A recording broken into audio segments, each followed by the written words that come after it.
Good morning student.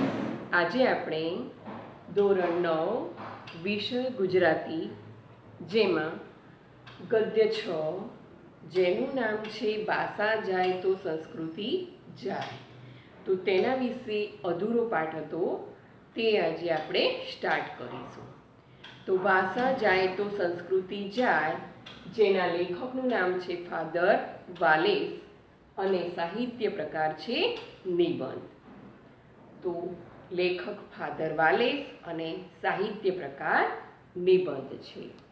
તો તમારા પાઠમાં આવતા જે શબ્દો છે તેમાંથી જે સમાનાર્થી શબ્દ અને વિરોધી શબ્દ આવે છે તે આપણે બોર્ડ પર લખ્યા છે। તો સમાનાર્થી શબ્દ આપણે જોઈએ, શરૂઆત તો પ્રારંભ, તો તેના જેવો જ બીજો અર્થ ધરાવે એટલે સમાન। તો શરૂઆત એટલે પ્રારંભ। આમંત્રણ, નિમંત્રણ, તો આમંત્રણનો સમાનાર્થી શબ્દ થાય છે નિમંત્રણ। વિશ્વવિખ્યાત તો જગ પ્રસિદ્ધ, વિશ્વવિખ્યાત એટલે જગ પ્રસિદ્ધ। પ્રતિષ્ઠા શબ્દ છે, તો પ્રતિષ્ઠા એટલે આબરૂ। વ્યાખ્યાન શબ્દ, વ્યાખ્યાન તો ભાષણ। વ્યર્થ તો વ્યર્થ એટલે નકામું। તટસ્થ તો નિષ્પક્ષ, તટસ્થ એટલે નિષ્પક્ષ। અને વખાણ શબ્દ છે તો પ્રશંસા, વખાણ એટલે પ્રશંસા। હવે વિરુદ્ધાર્થી શબ્દ જોઈએ, તો વિરુદ્ધાર્થી શબ્દમાં આપણે લખ્યું છે સાક્ષર શબ્દ। તો સાક્ષરનો વિરોધી શું થાય છે? તો નિરક્ષર। સાક્ષર એટલે ભણેલો અને નિરક્ષર એટલે અભણ, નથી ભણ્યો તે। તો સાક્ષર એનું વિરોધી નિરક્ષર। અણગમો તો તેનો વિરોધી શબ્દ થશે ગમો। સુખદ તો એનો વિરોધી છે દુઃખદ। હાજરી શબ્દ છે, તો વિરોધી શબ્દ છે ગેરહાજરી। મિલન તો વિરહ। ઉત્તમ તો અધમ। સગવડ તો વિરોધી શબ્દ થશે અગવડ, તો સગવડનો વિરોધી અગવડ। તો આ થયા વિરોધી શબ્દ જે તમારા પાઠમાં આવે છે। તો તે શબ્દ આપણે સમાનાર્થી અને વિરોધી શબ્દ બોર્ડ પર લખ્યા છે, તે તમારે સારા અક્ષરે નોટબુકમાં લખવાના। તો હવે આજે આપણે પાઠ સ્ટાર્ટ કરીશું। જે અધૂરો હતો ત્યાંથી આપણે શરૂઆત કરીશું। પેજ નંબર 18 ઉપર પહેલો પેરેગ્રાફ આપણે જોયો હતો, એના પછીનો બીજો પેરેગ્રાફ છે ત્યાંથી આપણે આજે સ્ટાર્ટ કરીશું। તો ઉપરના પેરેગ્રાફમાં છેલ્લું વાક્ય આપણે જોયું હતું, કયું હતું? તો ખોટું આશ્વાસન આપવા એકબીજાને સારું લગાડવાનો પ્રયત્ન વ્યર્થ જ છે। એની નીચેના પેરેગ્રાફથી આપણે શરૂઆત કરીએ છીએ, તમારે ધ્યાનમાં લેવાનું છે। હમણાં પરદેશ જઈ આવેલા એક આત્મીય ગુજરાતી સાક્ષરની સાથે વાતચીત થતી હતી। તો ગુજરાતી સાક્ષરની સાથે, તો આપણે જોયું ને સાક્ષરનું વિરોધી નિરક્ષર। તો આત્મીય ગુજરાતી, એક આત્મીય ગુજરાતી સાક્ષરની સાથે વાતચીત થતી હતી। જે ભણેલા હતા, સાક્ષર હતા એવા વ્યક્તિ સાથે વાતચીત થતી હતી, એમાં આ વાત નીકળી। લેખક કહે છે કે એમાં આ વાત થઈ હતી। તેઓ ભારપૂર્વક કહેતા, પરદેશમાં વસતા આપણા ભાઈઓએ જેમ તેમ કરીને ગુજરાતીનું જ્ઞાન, પરદેશમાં જે ભાઈઓ વસે છે તો એમણે જેમ તેમ કરીને ગુજરાતીનું જ્ઞાન ચાલુ રાખવું પડશે। તો ગુજરાતીનું જ્ઞાન પરદેશ રહીને પણ ચાલુ રાખવું પડશે, નહીં તો એ લોકો નરસિંહ મીરાને, નહીંતર શું થશે? એ લોકો નરસિંહ મીરાને, અરે સુંદરમ, રાજેન્દ્ર, મકરંદને, તો આ બધા કવિઓના નામ આપ્યા છે। નરસિંહ મીરાને, અરે સુંદરમ, રાજેન્દ્ર, મકરંદને કેવી રીતે વાંચશે? કેવી રીતે વાંચશે?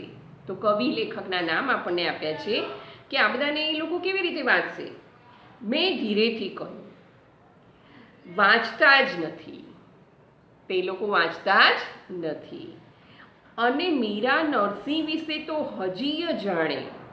અને મીરા અને નરસિંહ વિશે તો હજીય જાણે, પણ સુંદરમ, રાજેન્દ્ર, મકરંદ વિશે પરદેશમાં જન્મેલા ગુજરાતી યુવાનોને પૂછો તો એમના નામ પણ સાંભળ્યા નહીં હોય. સાચી વાત છે. તો શું કહ્યું અહીંયા કે મીરા નરસિંહ વિશે તો હજીય જાણે. જે ગુજરાતી લોકો પરદેશમાં રહે છે તે લોકો મીરાબાઈ અને નરસિંહ મહેતા એના વિશે હજુ થોડું ઘણું પણ જાણે છે, પરંતુ સુંદરમ, રાજેન્દ્ર, મકરંદ વિશે પરદેશમાં જન્મેલા ગુજરાતી યુવાનોને, પરદેશમાં જે યુવાનો જન્મ્યા છે તો એ યુવાનોને પૂછો તો એમના નામ પણ સાંભળ્યા નહીં હોય. તો ત્યાં જન્મેલા યુવાનો છે એમણે સુંદરમ, પછી રાજેન્દ્ર અને મકરંદ આ ત્રણેય વિશે તો નામ સાંભળ્યા જ નહીં હોય. પછી વાંચવાની વાત ક્યારે? તો પછી વાંચવાની વાત જ ક્યારે? પછી વાંચવાની વાત જ ક્યાં રહી? ક્વેશ્ચન ઉદ્ગારથી પૂછવામાં આવ્યું છે કે વાંચવાની પછી વાત ક્યારે? કોઈ કહેશે કે ભાષા જાય તો ભલે જાય. કોઈ શું કહેશે કે ભાષા જાય તો ભલે જાય, એમાં શું? ભાષા જવી હોય તો ભલે જાય, એમાં શું? ને અંગ્રેજી ક્યાં ખોટી ભાષા છે? ને અંગ્રેજી ક્યાં ખોટી ભાષા છે? કે બીજીની જરૂર પડે કે પછી બીજી ભાષાની જરૂર પડે? ગુજરાતી જાય તો ભલે જાય, ચલાવી લઈએ. ગુજરાતી ભાષા જાય તો ભલે જાય, તો કે છે આપણે ચલાવી લઈએ.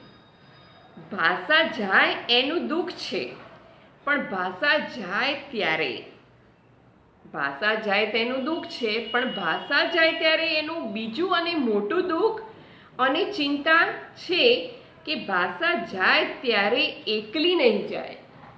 ભાષા જાય ત્યારે એકલી જશે નહીં. તો પાઠનું નામ આપ્યું છે ને કે ભાષા જાય તો સંસ્કૃતિ જાય. ત્યારે એકલી નહીં જાય. ભાષા જાય, માતૃભાષા જાય, દેશની અને કુટુંબની, દેશની અને કુટુંબની અને બાપ દાદાઓની ભાષા એ કુટુંબના સભ્યોમાંથી જાય. બાપ દાદાઓની જે ભાષા છે એ કુટુંબના સભ્યોમાંથી જાય. એની આવડત જાય, બોલવાની જે આપણને આવડત છે એ પણ જતી રહે છે. એની સમજણ જાય, આવડત જાય અને સાથે સાથે તેની સમજણ પણ જાય. એનો ઉપયોગ જાય ત્યારે, એનો ઉપયોગ જાય ત્યારે એની સાથે મૂળ દેશની સાથેનો સંપર્ક જાય. એનો ઉપયોગ, ભાષાને આપણે વાપરીએ નહીં, એનો ઉપયોગ ન કરીએ તો શું કહે છે કે એની સાથે મૂળ દેશની સાથેનો સંપર્ક જાય. ગુજરાત સાથેનો સંપર્ક પણ આપણો જતો રહે, ચાલી જાય છે. વારસાગત સંસ્કૃતિ સાથેનો સંપર્ક જાય. વારસાગત સંસ્કૃતિ સાથેનો સંપર્ક, તો જે વારસામાં મળેલી છે ભાષા, વંશ પરંપરાગત છે ગુજરાતી ભાષા બોલવામાં. તો આપણા ગુજરાતીઓ માટે વંશ પરંપરાથી ચાલી આવતી જે ગુજરાતી ભાષા છે એ વારસાગત સંસ્કૃતિ સાથેનો સંપર્ક પણ ચાલી જાય છે, સંસ્કારો પણ જાય છે. તો ગુજરાતી ભાષામાં જે ગુજરાતી યુવાનો છે એ ગુજરાતના યુવાનો ગુજરાતી ભાષામાં આવડત પણ રાખતા નથી. તો એ જો આવડત તમારી ચાલી જાય તો તમારામાં સંસ્કારો પણ રહેતા નથી. તો સંસ્કારો પણ જાય છે. મૂળિયા જાય તો જડમૂળમાંથી વિનાશ થઈ જાય. ઇતિહાસનો અને ભૂતકાળનો અને હૃદયનો, ઇતિહાસનો, ભૂતકાળનો અને હૃદયનો એક કટકો જાય, એક કટકો ચાલી જાય. આ વાક્ય નીચે તમારે અંડરલાઈન કરવાનું છે. વારસાગત સંસ્કૃતિ સાથેનો સંપર્ક જાય, સંસ્કારો જાય, મૂળિયા જાય, ઇતિહાસનો અને ભૂતકાળનો હૃદયનો એક કટકો પણ જાય. એ મોટી ખોટ છે. વાક્ય નીચે અંડરલાઈન કરવાનું છે. તો એ મોટી ખોટ પડી જાય છે. આગળ પેરેગ્રાફ છે. ભાષા અને સંસ્કૃતિ. ભાષા અને સંસ્કૃતિ એકબીજાની સાથે, ભાષા અને સંસ્કૃતિ છે એ એકબીજાની સાથે એવી તો સંકળાયેલી છે કે એક જાય તો બીજી જાય. એક જાય તો બીજી જાય. ભાષા એ સંસ્કૃતિનું તટસ્થ વાહન નથી. ભાષા એ સંસ્કૃતિનું તટસ્થ વાહન નથી. એની સાથે ઓતપ્રોત છે. તટસ્થ આપણે લખ્યું છે ને, તટસ્થ શબ્દ સમાનાર્થી શબ્દમાં આપણે લખ્યું તટસ્થ એટલે નિષ્પક્ષ, પક્ષ વગરનું. તો તટસ્થ વાહન નથી એટલે પક્ષ વગરનું વાહન નથી. એની સાથે ઓતપ્રોત છે તો એની સાથે સંકળાયેલી છે, વણાયેલી છે, એક થયેલી છે એટલે બંને એક જ છે. આર્ય સંસ્કૃતિ આર્ય ભાષાઓમાં જ ટકે. આર્ય સંસ્કૃતિ આર્ય ભાષાઓમાં જ ટકે. એક પ્રયોગ કરવો હોય તો ગીતાજીના સ્થિત પ્રજ્ઞાના લક્ષણો, એક પ્રયોગ કરવો હોય તો કહે છે કે ગીતાજીના સ્થિત પ્રજ્ઞાના લક્ષણો તમે ગુજરાતીમાં બોલો. તમારે લક્ષણો ગુજરાતીમાં બોલવાના. અને સંસ્કૃત આવડે તો કૌંસમાં આપ્યું છે, સંસ્કૃત આવડે તો સંસ્કૃતમાં.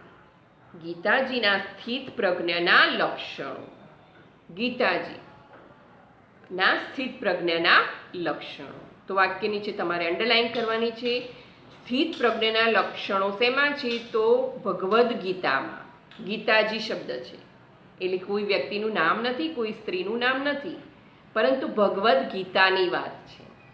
તો ગીતા જે ધર્મ ગ્રંથ છે, ગીતાજીના સ્થિત પ્રજ્ઞાના લક્ષણો તમે ગુજરાતીમાં બોલો. તો તમે એ લક્ષણો ગુજરાતીમાં બોલો. તો ભગવદ્ ગીતા છે એમાં સંસ્કૃતમાં શ્લોક પણ આપ્યા છે અને નીચે એનું ગુજરાતી પણ કરવામાં આવે છે. કૌંસમાં આપ્યું છે અને સંસ્કૃત આવડે તો સંસ્કૃતમાં, અને સંસ્કૃતમાં તમને બોલતા આવડે તો તમે સંસ્કૃતમાં બોલી શકો છો. ત્યારે દિલમાં અનેરા આનંદ, ત્યારે હૃદયમાં અનેરો આનંદ, શાંતિ, સાત્વિકતાનો અનુભવ કરું છું અને સાત્વિકતાનો અનુભવ થાય છે. અંગ્રેજીમાં વાંચો ત્યારે એવું કશું લાગતું નથી. તમે જ્યારે અંગ્રેજીમાં વાંચો ત્યારે એવું કશું લાગતું નથી. ભાષાનો પ્રભાવ છે. શું કહે છે? ભાષાનો પ્રભાવ છે. તો શું કહે જુઓ, દિલમાં અનેરા આનંદ, શાંતિ, સાત્વિકતાનો અનુભવ કરું છું. ભગવદ્ ગીતામાં જે આપેલા સ્થિત પ્રજ્ઞાના લક્ષણો છે તે આપણે ગુજરાતીમાં વાંચીએ કે સંસ્કૃતમાં વાંચીએ. તમને સંસ્કૃતમાં આવડે તો સંસ્કૃતમાં વાંચી શકો છો. તો ત્યારે આપણા દિલમાં શું થાય છે? તો અનેરો આનંદ, શાંતિ અને સાત્વિકતાનો અનુભવ થાય છે. સાત્વિકતા, સત્ય બાબતથી આપણે જાણકાર બનીએ છીએ.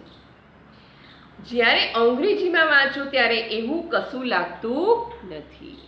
જ્યારે તમે અંગ્રેજીમાં એ વાંચશો ને ત્યારે તમને આ અનુભવ થશે નહીં. એટલા માટે વાક્ય નીચે તમારે ખાસ અંડરલાઈન કરવાનું છે કે ગીતા, ભગવદ્ ગીતાના જે સ્થિત પ્રજ્ઞાના લક્ષણો છે ગુજરાતીમાં વાંચો કે સંસ્કૃતમાં વાંચો તો તમને અનેરો આનંદ થશે, શાંતિ થશે અને સાત્વિકતાનો અનુભવ થશે. જ્યારે એ જ વસ્તુ અંગ્રેજીમાં તમે વાંચશો તો તમને એવો અનુભવ થશે નહીં જે ગુજરાતીમાં તમે વાંચ્યું છે કે સંસ્કૃતમાં વાંચ્યું છે. તો એ કહેવાનો અહીંયા અર્થ છે. એટલા માટે ગુજરાતી ભાષાનું મહત્ત્વ સમજવાનું છે. તો અંગ્રેજીમાં વાંચો ત્યારે એવું કશું લાગતું નથી. ભાષાનો પ્રભાવ છે અને કહ્યું છે કે ભાષાનો જ આ પ્રભાવ છે. ભાષાનું જોર છે. ભાષાનું જોર એટલે કે તાકાત છે, બળ છે, શક્તિ છે ભાષાની. તે જે સંસ્કૃતિમાંથી આવી છે અને તે શક્તિ સંસ્કૃતિમાંથી આવી છે. એ આપણા સંસ્કાર છે, તો સંસ્કૃતિમાંથી પ્રાપ્ત થાય છે. એની સાથે એકરૂપ થયેલી હોય છે અને ભાષા છે એ સંસ્કૃતિ સાથે એકરૂપ થયેલી હોય છે. માટે એ જો જાય તો એના સંસ્કારો પણ ઘસડીને લઈ જાય. માટે જો ભાષા જાય તો સંસ્કૃતિને પણ લઈ જાય. એટલે કે જે આપણને જે ગુજરાતી ભાષામાંથી જે સંસ્કારો પ્રાપ્ત થયા છે એ સંસ્કારોને પણ ઘસડીને લઈ જાય છે. એટલે કે આપણા સંસ્કારો પણ ચાલી જાય છે. તો જો જાય તો એના સંસ્કારો પણ ઘસડીને લઈ જાય છે. તો આપણા સંસ્કારો ત્યાં ચાલી જાય છે. ગુજરાતી ભાષા જાય તો સંસ્કૃતિને પણ સાથે લઈ જાય. કહ્યું ને કે ગુજરાતી ભાષા જાય તો સંસ્કૃતિને પણ સાથે લઈ જાય છે. એ કંઈ ઓછું જોખમ નથી અને એ ઓછું જોખમ નથી. એટલે કહે છે કે એ પૂરેપૂરું જોખમ છે, ભારે જોખમ છે કે ભાષા ચાલી જાય અને જોડે જોડે સંસ્કૃતિ પણ ચાલી જાય, આપણા સંસ્કાર પણ ચાલી જાય. તો એ આપણા માટે પૂરેપૂરું જોખમ છે, ભારરૂપ છે. મારી મૂળ વાત ફરી એકવાર સ્પષ્ટ કહું. મારી મૂળ વાત ફરી એકવાર સ્પષ્ટ કહું છું. લેખક કહે છે, તમે પરદેશમાં ન જાઓ એમ હું નથી કહેતો. પરદેશમાં તમે ન જાઓ એમ નથી કહેતા લેખક આપણને. પરદેશમાં ન જવા માટે આપણને કહ્યું નથી.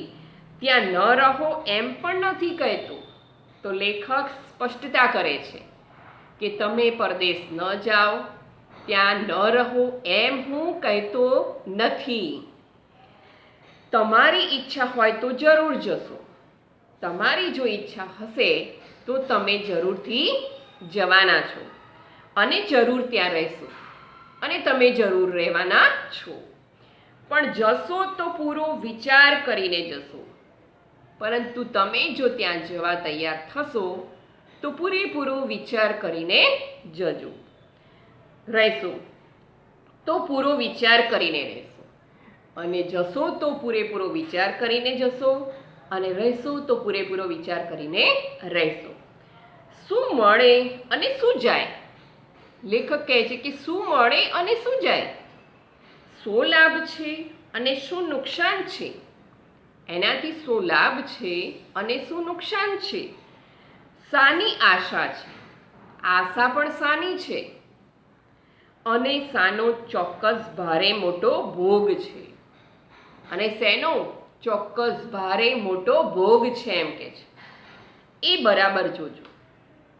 એ તમારે બરાબર જોવાનો છે કે અહીં પરદેશમાં આવ્યા પછી અમારે કયો ભોગ આપવાનો છે, અમારી પાસે કઈ આશાઓ છે, કયું અમને નુકસાન કરે છે, કઈ બાબત અમને નુકસાન કરે છે. તમારે બધું ધ્યાન રાખવાનું એમ આપણને જણાવે છે લેખક. તો ચોક્કસ ભારે મોટો ભોગ છે એ બરાબર જોજો.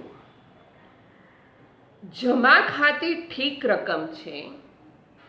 લેખક કહે છે કે જમા ખાતે ઠીક રકમ છે પણ ગયા ખાતે કઈ ઓછી રકમ નથી.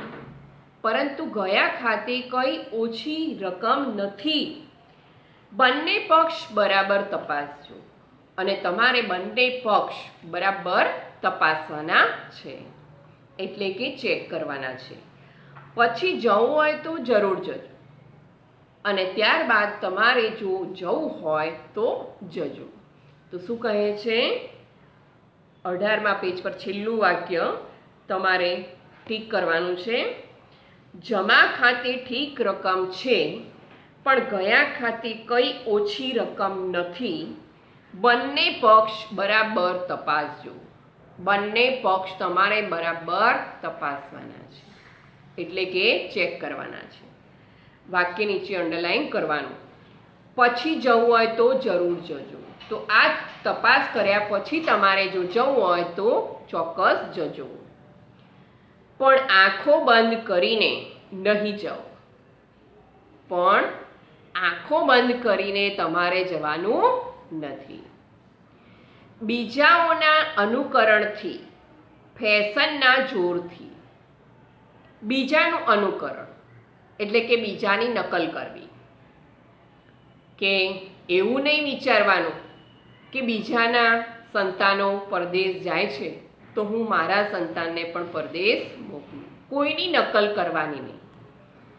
તો શું કહ્યું અહીંયા? પછી જવું હોય તો જરૂર જજો, પણ આંખો બંધ કરીને નહીં જાઓ. બીજાઓના અનુકરણથી, ફેશનના જોરથી, એટલે કે ફેશન જે ચાલી રહી હોય છે એના જોરથી, પૈસાના મોહથી. તો પૈસાનો મોહ કે અહીં આપણને વધારે કમાવા મળતું નથી, જ્યારે પરદેશમાં વધારે કમાવા મળે છે, વધારે આવક ઊભી કરી શકાય છે. તો પૈસાના મોહથી તમે ન મોકલશો બાળકોને. પ્રતિષ્ઠાની ભૂખથી તો નહીં જાઓ.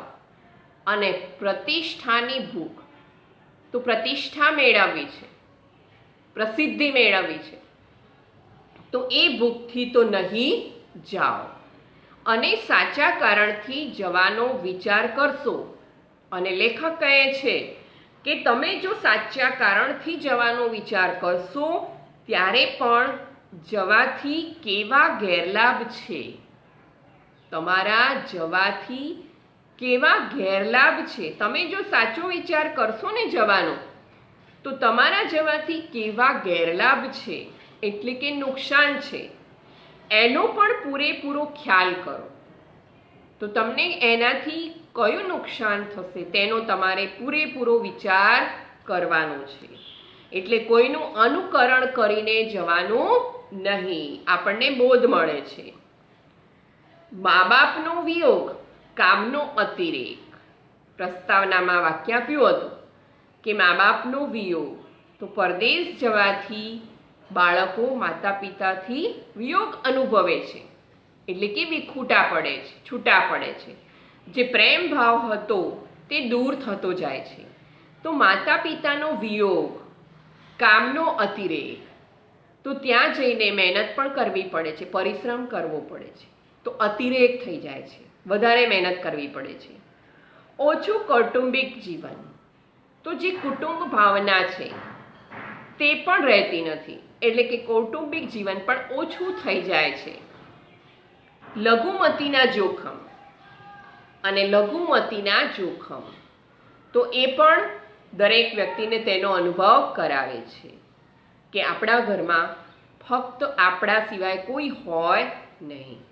અહીં રહેતા હોય, આપણા દેશમાં આપણે રહેતા હોઈએ તો ઘરે આવવા જવાવાળા પણ, મહેમાન ગતિ કરવાવાળા પણ વ્યક્તિઓ આપણને મળે છે.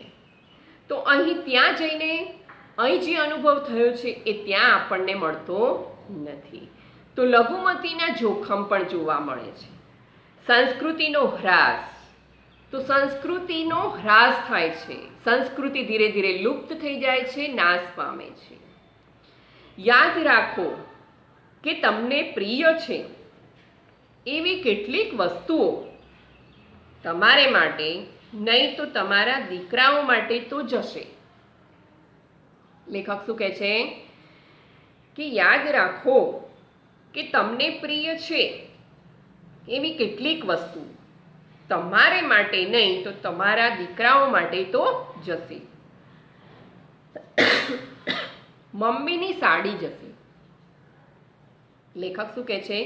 મમ્મીની સાડી જશે, પપ્પાની ભાષા જશે, અને પપ્પાની ભાષા પણ ચાલી જશે. ઉપનિષદની પ્રાર્થના પણ જશે. તો આપણે આગળ જોયું હતું ને કે છોકરો મમ્મીને સાડી પહેરવાની ના પાડતો હતો, કે મમ્મીની સાડી જશે, એટલે કે મમ્મીને બાળક સાડી પહેરવાની ના પાડે છે, પપ્પાની ભાષા જશે. તો લેખક તેમના મિત્રની પાસે વાત કરતા હતા ત્યારે બાળક એમ કહે છે કે પપ્પાને અંગ્રેજી આવડે છે, તો પપ્પાની ભાષા પણ જશે. ઉપનિષદની પ્રાર્થના પણ જશે. તો આપણે જોયું હતું કે ત્યાં રહેનારા જે યુવાનો છે, યુવાન બાળકો છે, તો એ યુવાનો, એ છોકરાઓ અસત્યમાહેથી એ પ્રાર્થના બોલવાની હતી તે બોલી શકતા નથી, તો તેમને આવડતી નથી. કોઈ વ્યક્તિ ગાન કરે તો તેમની સાથે એ ગાન કરી શકે છે, પરંતુ એ એકલા ગાન કરી શકે નહીં, એટલે એમને આવડે નહીં. તો ઉપનિષદની પ્રાર્થના પણ ચાલી જશે. તો ઉપનિષદની પ્રાર્થના પણ આપણી રહેશે નહીં, તો બધાને યાદ રહેશે નહીં. એ તમને ગમશે ખરું? તો લેખક આપણને છેલ્લે ક્વેશ્ચન કરે છે કે શું એ તમને ગમશે ખરું? તો મમ્મીની સાડી પણ જશે, પપ્પાની ભાષા જશે, ઉપનિષદની પ્રાર્થના પણ જશે, અને એ તમને ગમશે ખરું? તો લેખક આપણને છેલ્લે ક્વેશ્ચન રૂપે પૂછે છે. તો અહીં આજે આ પાઠ પૂરો થાય છે. તો એક સરસ મજાનો પાઠ ગદ્ય 6, ભાષા જાય તો સંસ્કૃતિ જાય, તો આપણને ઘણો બધો બોધ આપે છે, ઉપદેશ આપે છે. મને પણ ઉપદેશ મળે છે, તમને પણ ઉપદેશ મળે છે, જે વ્યક્તિ સાંભળે છે તેને ઉપદેશ મળે છે કે ગુજરાતી ભાષાનું મહત્ત્વ સમજવાનું છે. જો ગુજરાતી ભાષા ચાલી જશે તો આપણા સંસ્કારો પણ ચાલી જશે. ભલે પેરેન્ટ્સ બાળકોને જે ડિગ્રી પ્રાપ્ત કરવા માટે પરદેશ મોકલે છે, એ લેખક કહે છે એ મોકલવામાં, એ તમારે જવામાં કોઈ જ વાંધો નથી, તમે ત્યાં મોકલો, પરંતુ ત્યાં જઈને ગુજરાતી ભાષા ન બોલવી અને અંગ્રેજી ભાષાનો જ આગ્રહ રાખવો, એવું મનમાં કોઈ રાખતા નહીં. અને મમ્મીને ગુજરાતી સાડી પહેરવાની ના નહીં પાડવી. પપ્પાને પણ ગુજરાતીમાં નહીં બોલવું, અંગ્રેજીમાં બોલવું એમ કહેવું નહીં. ઉપનિષદની જે પ્રાર્થના છે એ પણ આપણે યાદ રાખવું. તો આપણા ગુજરાતના જે લેખકો છે, કવિઓ છે, એને પણ આપણે અદૃશ્ય નથી કરી દેવાના, લુપ્ત નથી કરી દેવાના, એ પણ આપણે યાદ રાખવાના છે. તો ગુજરાતીનું વાંચન પણ આપણે કરતા રહેવું જોઈએ. તો આ રીતે આપણને સરસ મજાનો બોધ આ પાઠ પરથી મળે છે. તો આજે આ પાઠ પૂરો કર્યો. હવે આગળના લેક્ચરમાં આપણે સ્વાધ્યાય વિશે અભ્યાસ કરીશું.